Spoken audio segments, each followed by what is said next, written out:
So my name is Dominique Said, and I'm one of the senior teachers in Rigpa. And you might be wondering why we have invited so many of you here tonight, not only from the region, but from across the world, to join us for this public talk. And I think the answer to that question lies really in Samdong Rinpoche himself. We've had the great privilege to host him for the last week here. He's been giving a 6-day course on the essence of Buddhist philosophy to over 600 people here in the Shrine Room.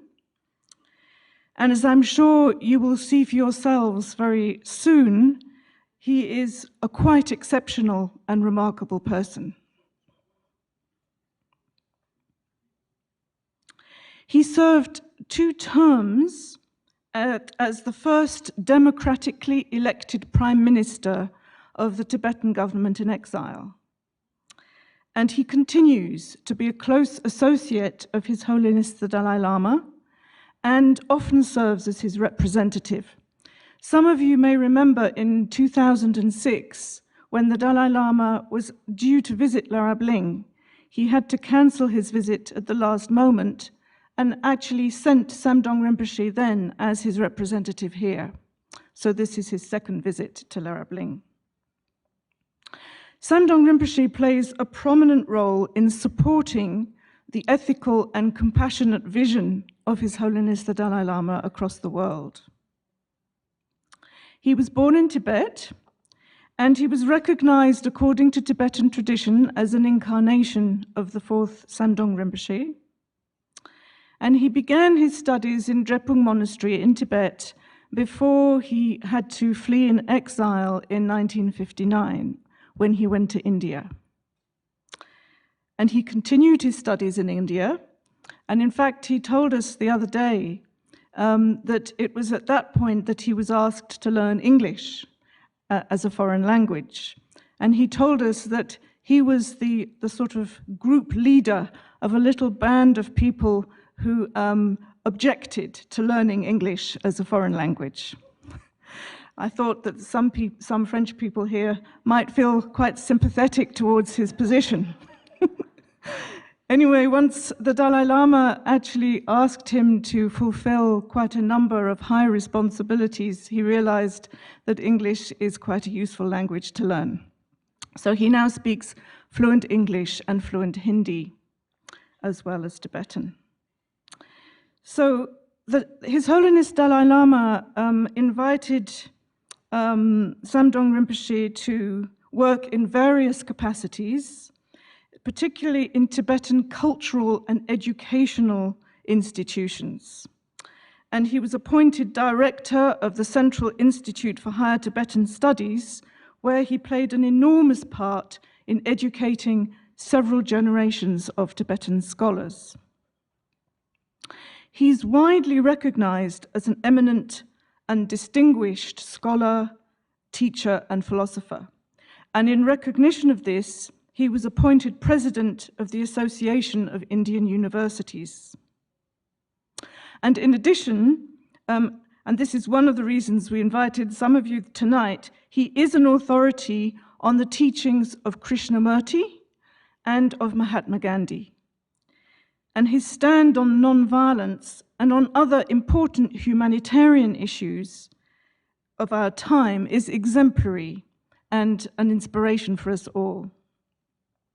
A number of his talks have been collected together in a book which has just been published called Uncompromising Truth for a Compromised World: Tibetan Buddhism and Today's World.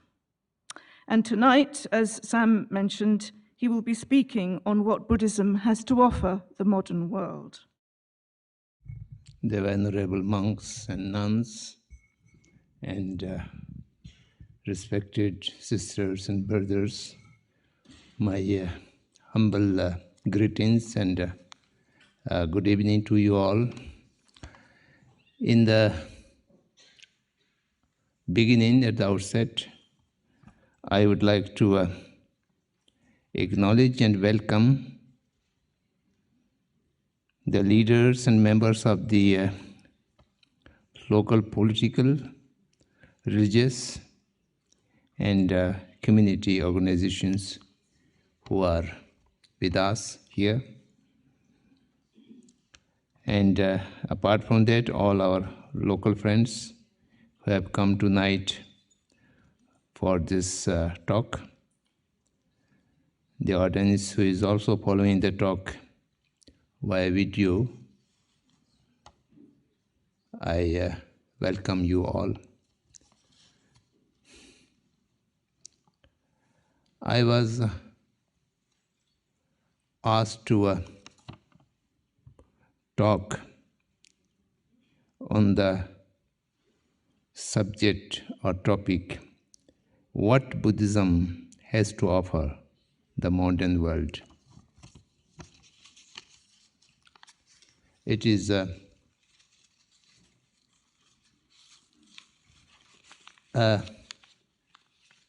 kind of unfamiliar topic for me.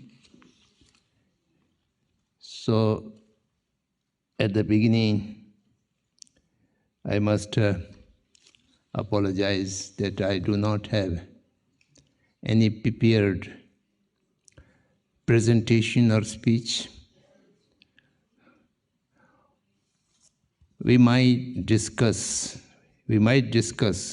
what Buddhism has to offer to the modern world, but I do not have anything to offer to you, which is worthwhile to be considered as offering. The Tibetan Buddhist monks are more habitual of accepting offerings and not offering to others. That's why the Communist Chinese leaders accused the Tibetan Buddhist people, Buddhist lamas and monks, as yellow robbers and red thieves. That's referring to Rinpoches and the monks. They are considered to be exploiters of the community or the society. That was communist view. However, I think there's some important matter if we look into this topic more seriously. What Buddhism has to offer the modern world. So first we have to discuss what is Buddhism. And then we have to discuss what is the world or modern world. And only thereafter we might be able to find out whether anything has to offer or nothing is to offer. Buddhism, many people understood as one of the religious traditions, no more, no less. That concept, that understanding might not comprehending exactly what is Buddhism. Buddhism is not exactly a religion in the strict terms, in strict connotation of the term. In India, there's an expression some of the scholars used to say that the Islamic is a holy religion, the Hinduism is a way of life. Buddhism is a science and philosophy. So there might be some difference between the various traditions. I definitely do not say that Buddhism is superior to any other religious tradition. I'm only saying that there are differences, there are similarities, and there are also dissimilarities. So without noticing the dissimilarities, we will not be able to understand all religious traditions as equal. Then you may not be able to understand the greatness of each one of the religious traditions. Each one of the religious traditions are so great, so holy. So we shall have to respect every religion equally. Therefore, the Mahatma Gandhi interprets his concept of secularism as Sarva Dharma Sambhava. Sarva Dharma Sambhava means absolutely equal respect to every religion, no distinction between any religion. That is the real secularism in his view. Of course, the other Indian people translated the English word secularism as Dharma Nirpechta. That's something very horrible. It says we are not concerned to any religion. Nirpech means just ignore, nor taking note of. So that is not the meaning of secularism. Of course, the secularism can be interpreted in many ways. Negation of religion, against religion, or not abiding by the religious tenets well in the process of lawmaking. So there are different ways of interpreting it. But what Gandhi said is the most appropriate thing, to have respect, equal respect to every religion, not distinction.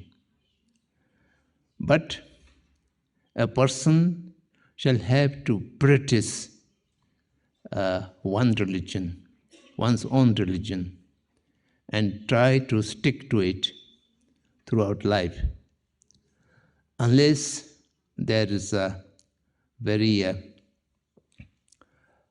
reasonable cause or convincing logical cause. The change of religion is not a good thing for a respectable human being. In spite of no difference between the different religious traditions, yet there is a suitability to human individuals. That's why His Holiness the 14th Dalai Lama always says the numerous different traditions of religions is a necessity to different humanity.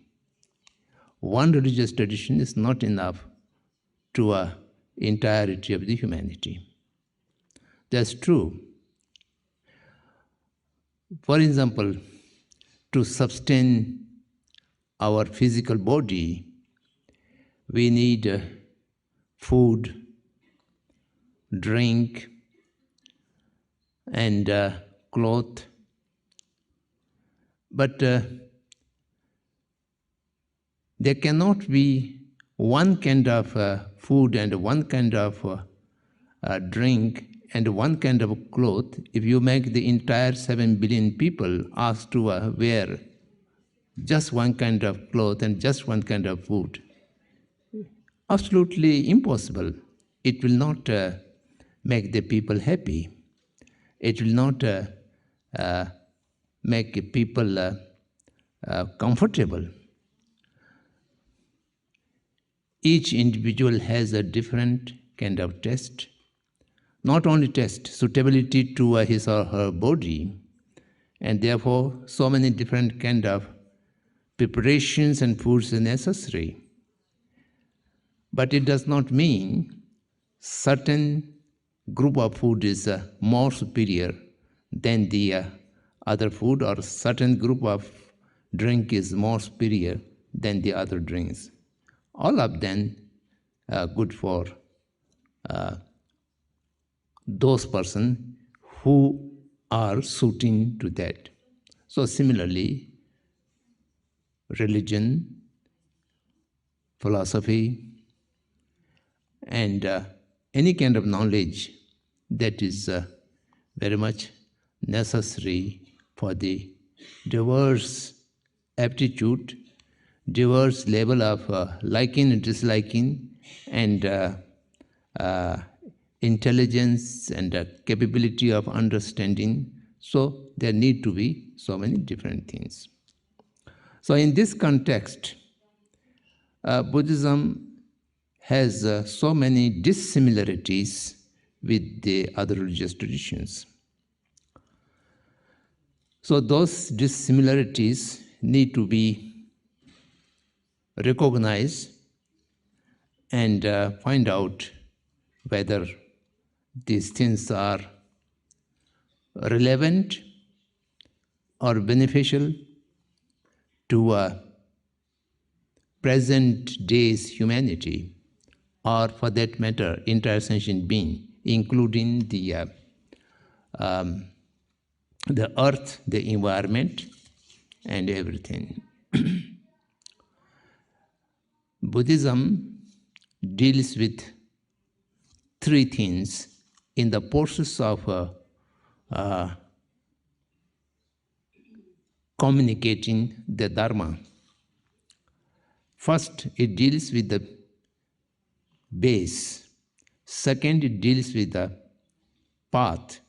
And third, it talks about the ultimate goal or the result. The path belongs to only Dharma. And dealing with the base, the ground, it is a searching of the nature of phenomenon and the nature of mind.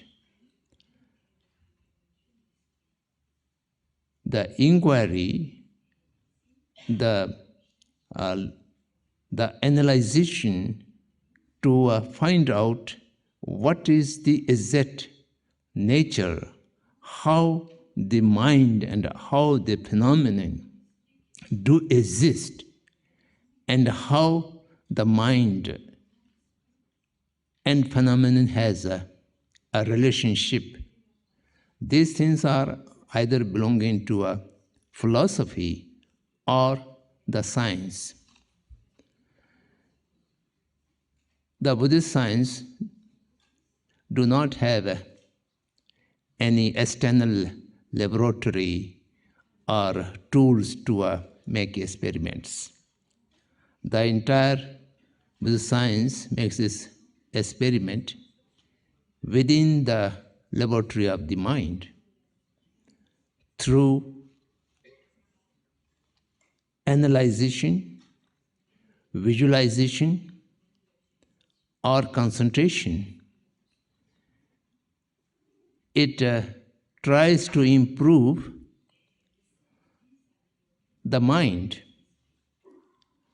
in order to experiment on the matter or on the phenomenon in a more better way, instead of developing the external tools or instruments. So the mind is trained in concentrative stability meditation, analytical sharp meditation, and enlargement of the intelligence and power of understanding, and by that it tries to find out the reality of the mind and matter or mind phenomenon. They do the search quite similarly, the search the modern scientists do. That's why there is a possibility of engagement and dialogue between the Buddhist people and the modern science people. His Holiness the 14th Dalai Lama give a great importance to engagement between these two. Although I personally do not participate in this process, but I know the importance and the progress.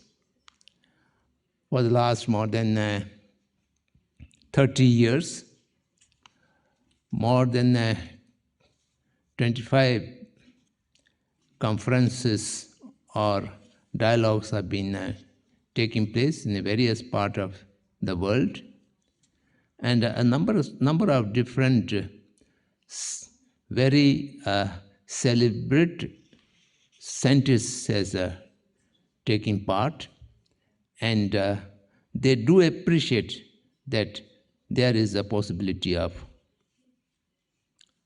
engagement, and through which more insights can be built up and beneficial to both, from Dharma to from Buddhist science to modern science, from modern science to Buddhist studies. That's why His Holiness encouraged all the Buddhist monastic institutions in India to introduce introductory course in various modern sciences, so that the Dharma people may not be absolutely ignorant of the basic of the basic principles of the modern science. So there's a lot of interaction and lot of dialogue. So Buddhism shall have to be seen as a subject which includes the inquiry into the nature of entire phenomenon and also the mind, both mind and matter, through which the reality of the existing can be discovered, revealed, and understood. Thereby, the perception and the cognition can be improved and enlarged.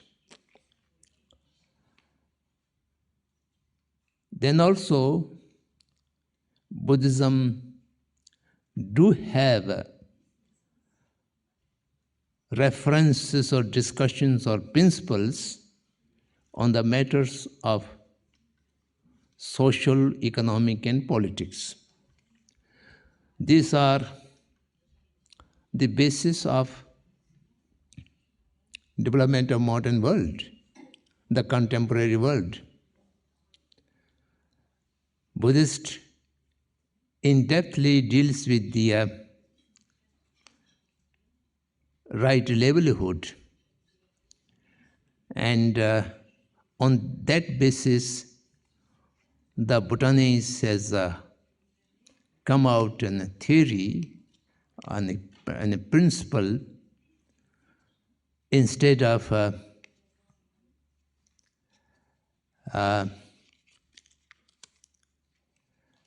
national gross income production, they talk about national gross happiness.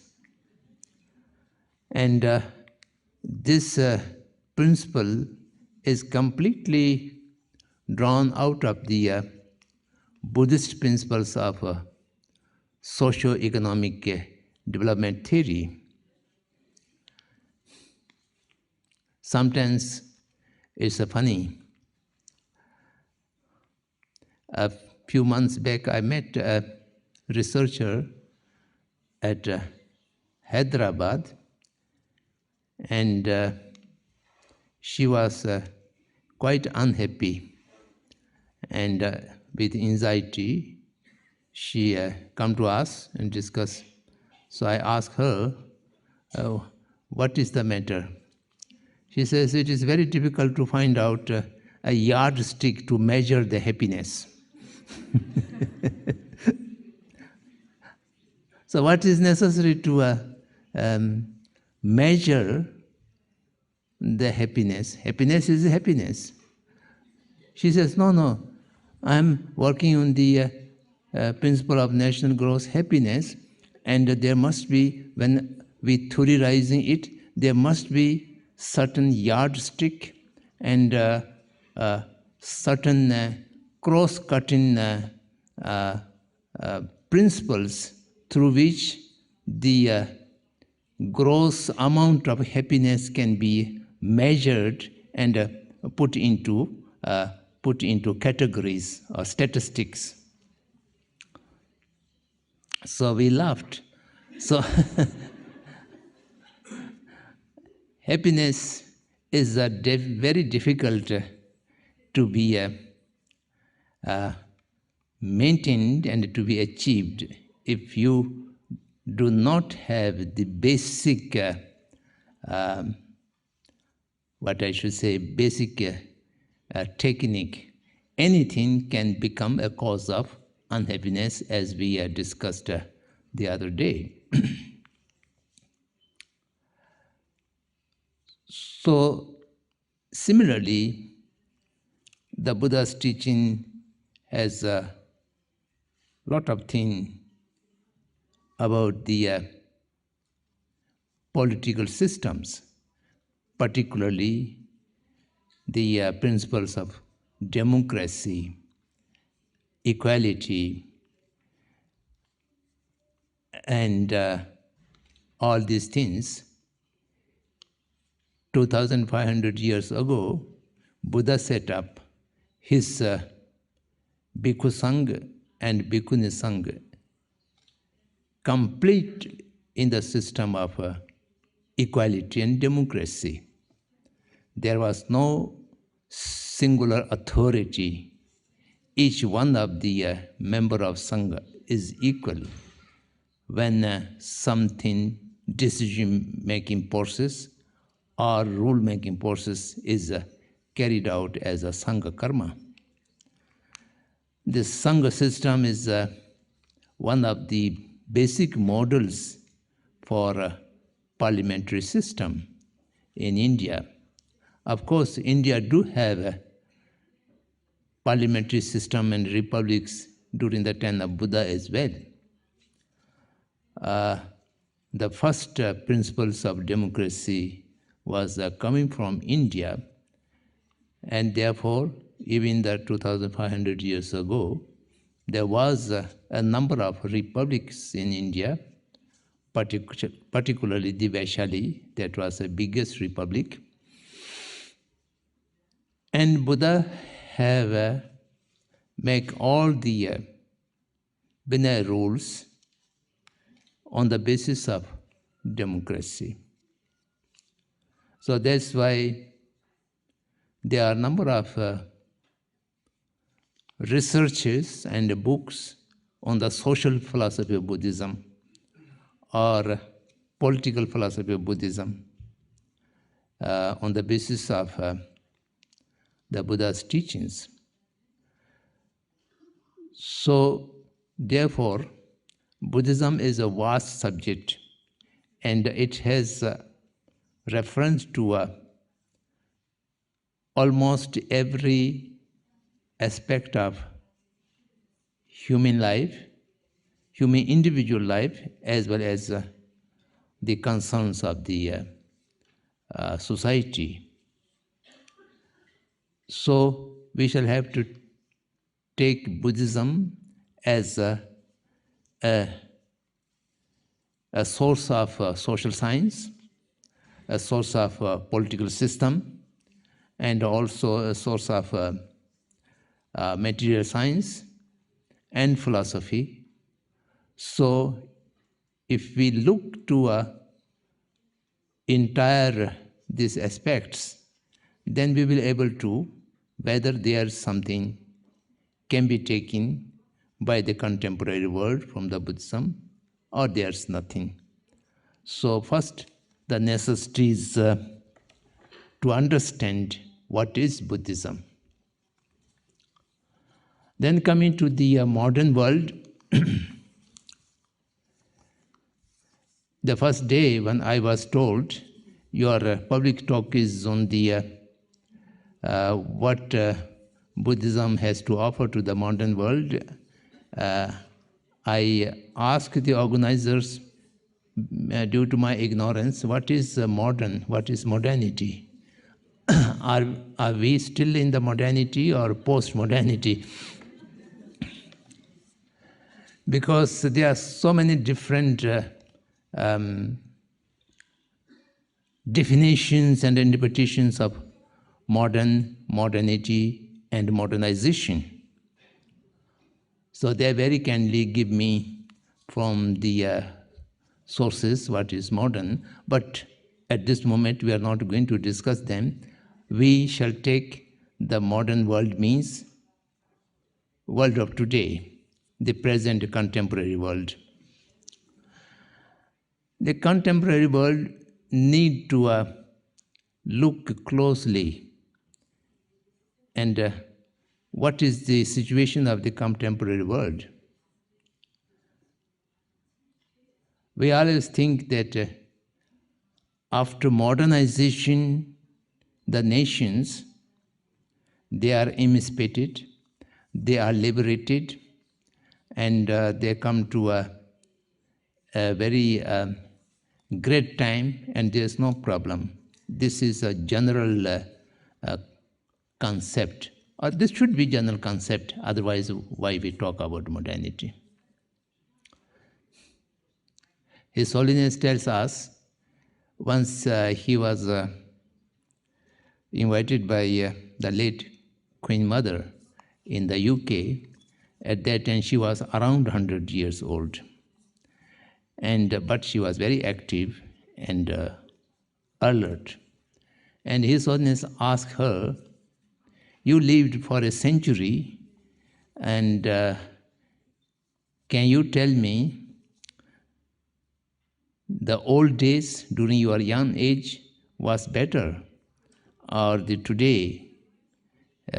world today is better? And she very enthusiastically tells His Holiness, oh, it is much better today.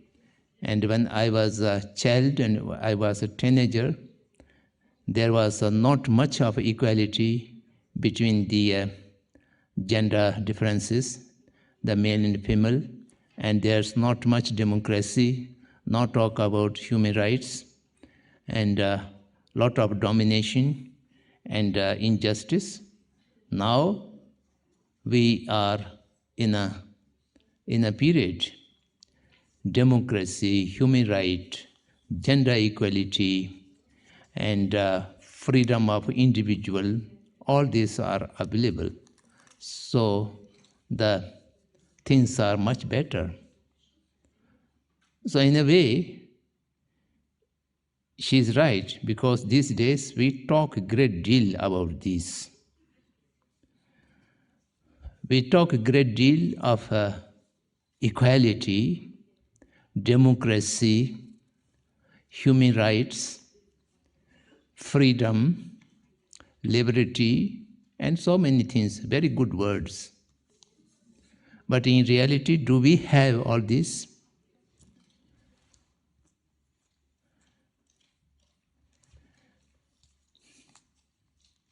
There are a lot of contradiction in our life, not only in individual's life, the life as whole, human society, and the life of nations. For example, we take the issue of democracy. What are the principles of democracy?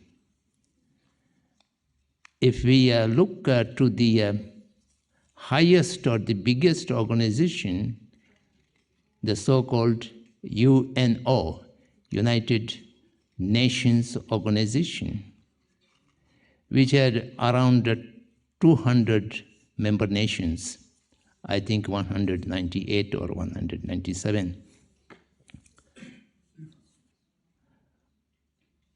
Around 200 member nations, all the decisions are taken by one nation. And we accept it as a democracy. So if this is a democracy, then what is wrong with the kings and the queens and the emperors? If one nation or one person is able to take a decision on behalf of the entirety, the membership. In the nation's level, Gandhi had remarked the parliamentary democratic system very severely in his Hind Swaraj.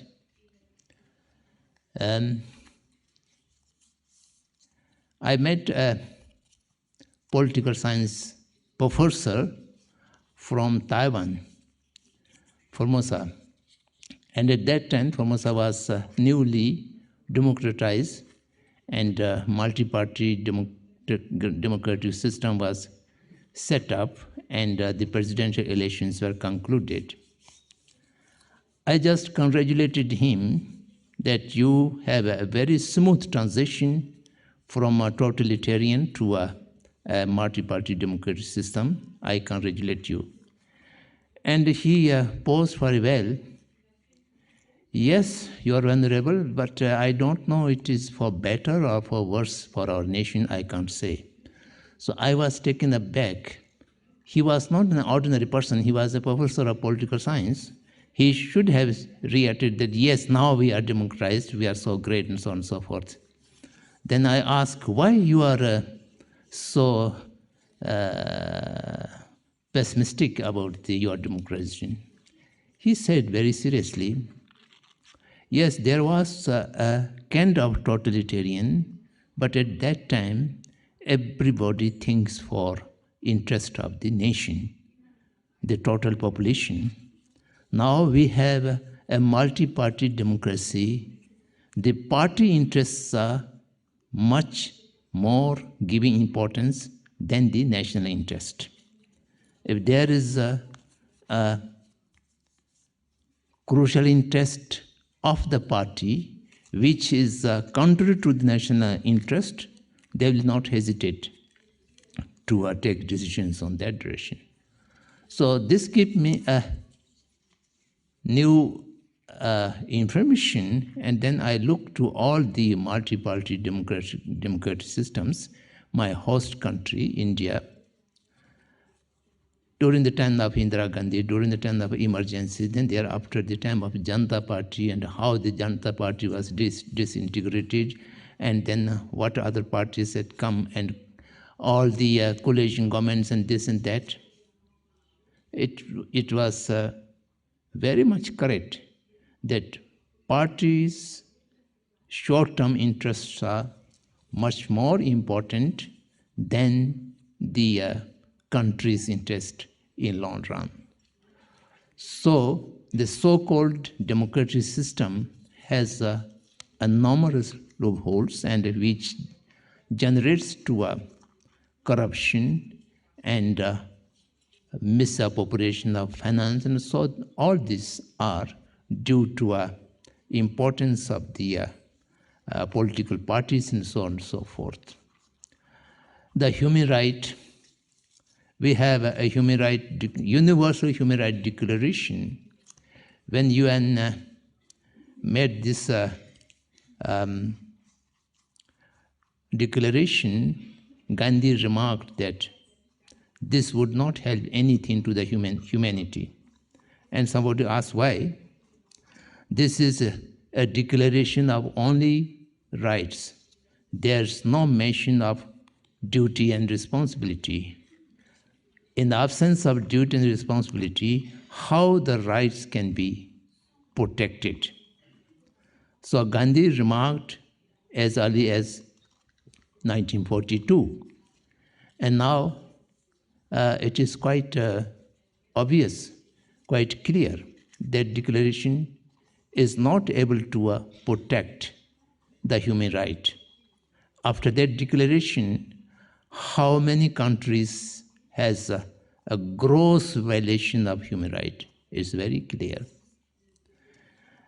One Indian researcher have done a research work on the proceedings of the Human Rights Commission from right its inception to 1996, and thereafter I don't know.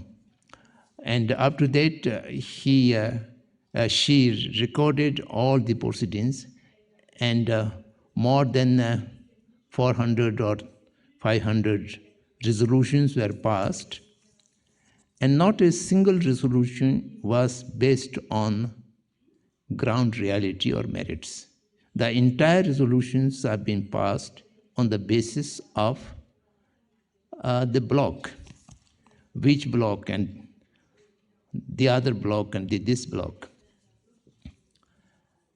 So in reality, wherever the human rights have been violated, they are not been able to condemn or redress. All the resolutions either put for the postponement or not able to pass due to the partisan among the nations. My late friend Jiddu Krishnamurthy was invited to give a talk in one of the UN's offices, culture offices in New York. And he started his talk, it was very interesting. He says, nations can never be united. If you have to unity, you have to give up the sense of nationhood, nationalism. So it seems to be a very correct one. These are the external things. The real problem of today is the increase of violence to sentient beings and to nature, and thereby the degradation of environment that threatens to not only the living creatures, but even the plants, trees, animals, water, glaciers, and everything's been greatly disturbed. The global warming and the climate change, on which successive conventions have been organized, everybody talk about the real situation. I very clearly remember around 20 years before or 30 years before, when we raised the question of environment degradation, many scientists would say, yes, there's some damage, but we will find some remedy. the scientific knowledge is capable of finding all remedies, whatever may be damaged here and there. So these are small things, and on the contrary, we are making a great leap forward in the progress. So we will find out some remedy to repair the damage of environment. But now, for the last around 15, 16 years, the majority of science people says, we cannot do anything, we have no remedy. The science will not able to find any way to stop, to reduce, or to repair what the damage has been done to the environment. And unless and until we change our lifestyle, to change something drastically, make a decision for the betterment of the environment, there's no way to restore it. It's our lifetime experience. I live in India, place like Ladakh. The whole year they used to have a half-inch rain or 1 inch rain. So therefore all the house roofs are not waterproof, then not necessary to make traditionally. And there was a flood 3 years before, and more than 400 people died. And this kind of visible change in the environment. And this year, I lived in India during the last 3-4 months, the monsoon season. The half of India is suffered by drought, and the half of India is drowned in the flood. So, great disaster. And all these are not speculation, not theory. We do experience directly. And 30 years before, we used to travel by train anywhere in India. We take water from the railway stations and drink it. Today, we can't take water. We have to carry water with us or give money to the multinational companies to purchase the bottle of drinkable water. And all the waters are being polluted. The basic necessity for survival of humanity, not only humanity, survival of any living creature, the water is necessary and which has been polluted, including the rivers and the water from the wall or underground water. Everything is polluted. The entire water in the Punjab area polluted, and from one district there are 40,000 cancer patients which are now recognized as a result of excessive use of chemical fertilizers on the field, and which goes onto the groundwater and which cause such a great number of cancer diseases. So this kind of thing. So we don't have now drinkable water, and the day will not be far away. We shall not have a clean air to breathe. So today we carry water, and then one day will come, we shall have to carry back of oxygen to breathe. Otherwise the entire air would be polluted. So this is the real situation of today. Violence become a trade. So no one going to reduce violence. Everybody talk about fighting against terrorism. No one is really willing to put an end to terrorism, because putting an end to terrorism or putting an end to war or possibility of war means reduction of market for weapons. And the market industry needs market. The weapon industry needs a market, and weapon industries are not going to change their production, and their market can only be available or sustained if there's use of the weapons, destructive weapons. And if there's no use of the destructive weapons, then these productions or these industries will not have a market or profit. So therefore, it is a necessity of an economic section.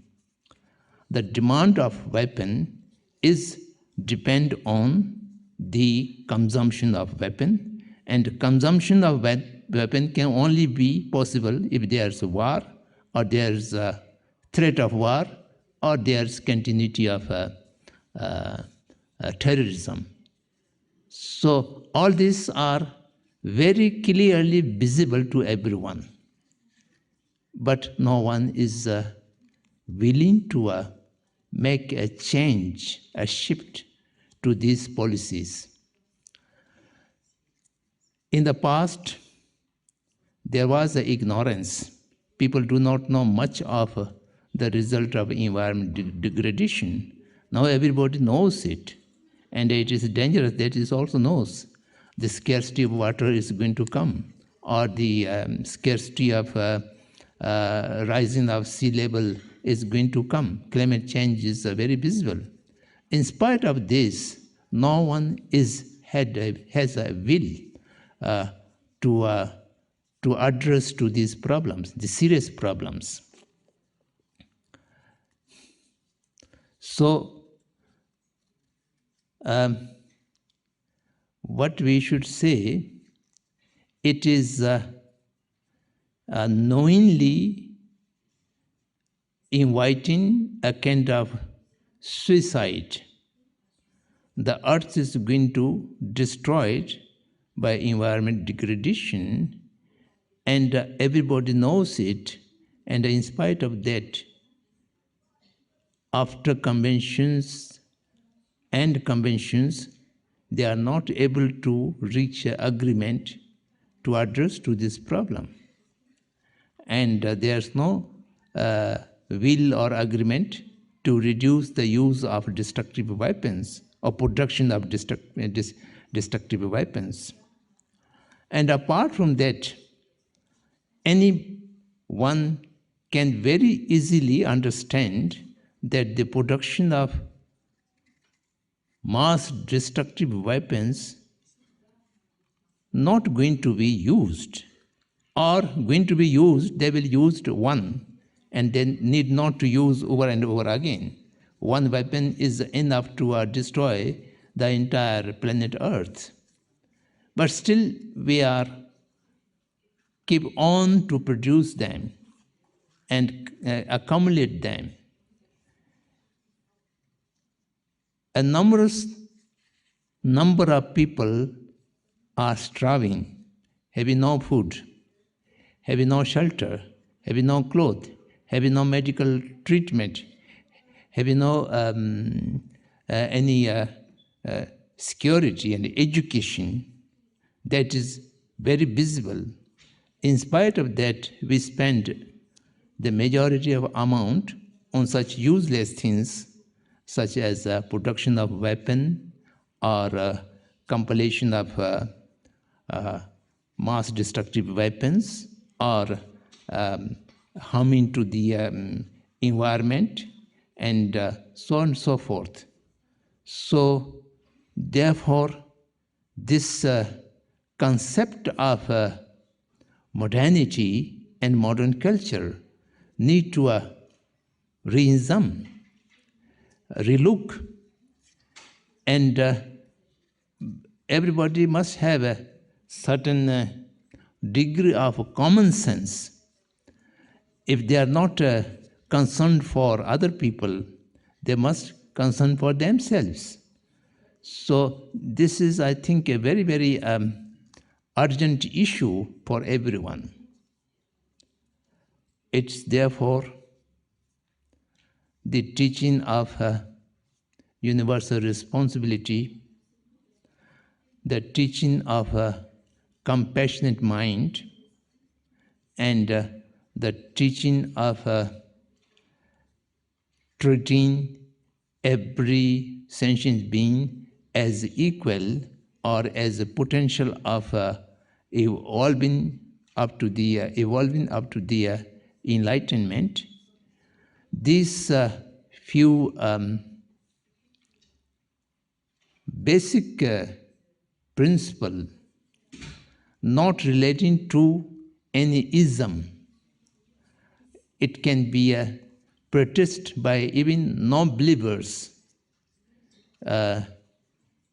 which content in a Buddhist canon, Buddhist literature, can be used by the humanity. And I think it will be used because I'm noticing last 53 years, people drawn to the Buddhist principles in a very rapid way. And there are so many people are now interested into the Buddhism. Whosoever is interested into Buddhism, I would encourage them and I would request them to take whatever is practicable, applicable to their life, they should take. And they need not to become a Buddhist. Everybody should better to remain whatever their traditional faith or traditional religion, but the compassionate is not contradicting to any religion. The sense of universal responsibility do not contradict any religion, any faith. And a sense of respect to every life do not contradict any religion. So these things we Buddhist people may not be able to offer appropriately to you, but you can take them. This is nobody's private property. The Buddha's teachings are, in a sense, there's no copyright. And everybody may learn them, may inquire into them, and may adopt them, and thereby we might be able to do something to save the planet. We have so many challenges at this moment. The modern world has more challenges than our available facilities. There are challenge of increase of population. There is a challenge of increase of economic disparity and artificial economic recessions. And there are challenges of gap between haves and have-nots. And there are challenges of the ever-increasing life-threatening violence everywhere. No one is feel safe nowhere. Each day, whenever I go to the aerodrome, so everyone is a suspected person. Everyone is considered to be possible terrorists. And we have to remove shoe, and we have to remove head and turban to go through the security. So scared, so feared. So each one of the passengers, human beings, are considered to be a potential threat to someone else. How we can feel we are living a civilized society or civilized humanity? Sometimes it's very depressing. This is the challenge of the increase of violence industry and violence market, the violence trade, that is threatening to us. And environment degradation, having no water, having no air clean, and how we can survive. And finally, the source of emancipation, source of liberation to everyone is considered to be the religious traditions. The religious traditions are most disappeared, and the name and institutions are left. Now the name of religious traditions and the religious institutions are again used for division of humanity and conflict. There is a expression, religious intolerance. This is very funny impression, very funny language. If someone is religious-minded, he or she can never be intolerant. If someone is intolerant, the person can never be a religious person. But we coined an expression, religious intolerance, religious disharmony. So this is also, the religions are also, the humanity have made something problem, something threat to the unity of the humanity. So it's great time, it is urgent time to think seriously and do something for the betterment of humanity. I am not making a very pessimistic statement. Of course, there are so many good things you might have seen, but whatever I have mentioned is not an exaggerated lie. It is a ground reality which we are experiencing day in and day out. So therefore, if we have a certain sense of responsibility, accountability as a human being, then we must pay attention to the sense of responsibility and awareness of our accountability, and as a member of human society, what we ought to do.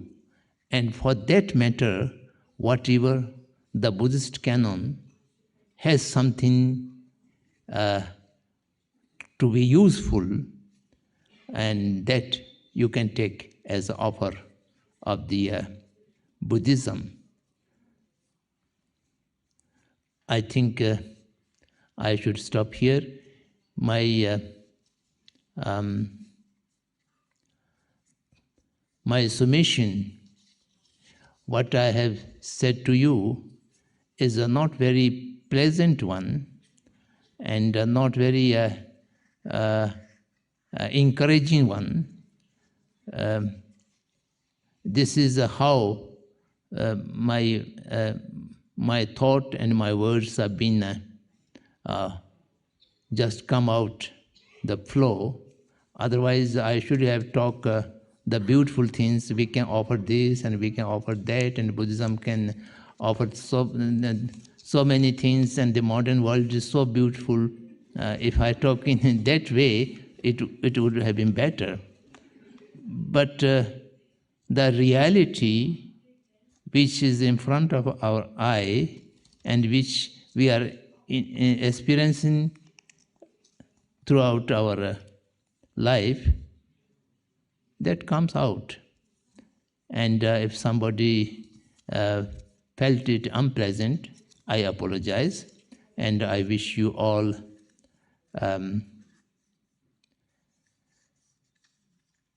happy and meaningful life. I used to say to my friends, if you wish to have a happy life, you need 3 things: a good health, a sound mind, and non-violent livelihood. If you wish to have a meaningful life, then you need 4 things. These 3: good health, sound mind, and right livelihood, and then a spiritual learning, a spiritual practice. Then you will have a meaningful life. Just happy life, the 3 is enough. And to make your life meaningful, then you need input of spirituality. Whatever religion you may belong to, or even you may not belong into any religion, you are a non-believer, still you have a inner sight, and you must have a source of spirit. So spirituality not necessarily belonging to any religious sect. So therefore, spirituality means a treatment to your mind, not only treatment to your body, a kind of nourishing of the mind and the inner side of humanity is also necessary. Thank you very much for your attention.